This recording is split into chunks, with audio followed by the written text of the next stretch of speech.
Welcome back. In this video, we're going to learn about launch method in coroutines. Launch is a method of the coroutine scoop class that is used to create a coroutine that doesn't return a result. It's used to perform asynchronous tasks that do not need to return a value to the caller, such as sending a network request or updating the user interface. In Kotlin, coroutines are a powerful feature for asynchronous programming.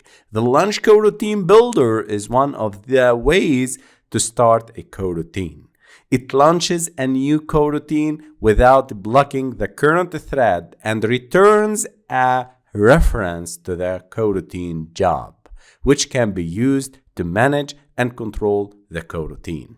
The launch method takes a lambda code block as an argument that contains the logic of the coroutine and creates a new coroutine that will be executed asynchronously. The launch method returns a job object that you can use to cancel the coroutine if necessary. In the main scoop, we call the launch method. When you call launch method, you create a new coroutine that starts executing concurrently with the rest of the code. It's important to note that coroutines are lightweight and don't necessarily correspond to OS level, operating system level threads. Instead, coroutines are managed by coroutine dispatchers. And we talked about dispatchers in the previous video, which determines the thread on which they run, either the main thread or the background thread.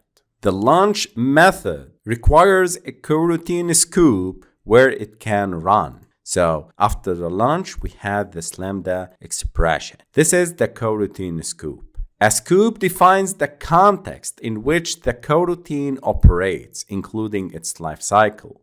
The most common scoop used with the launch is the coroutine scoop, which can be created using the coroutine scoop or global scoop. It's generally recommended to avoid using global scoop unless you explicitly need coroutine life cycles independent of the current scoop.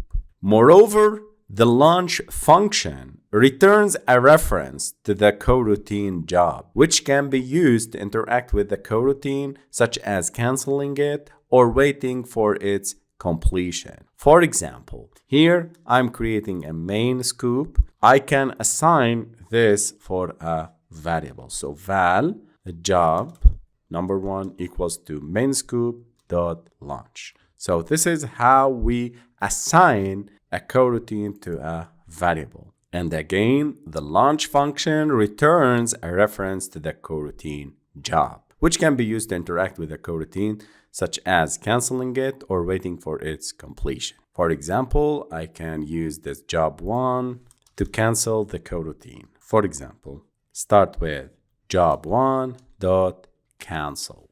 Also in this example, we used the delay function.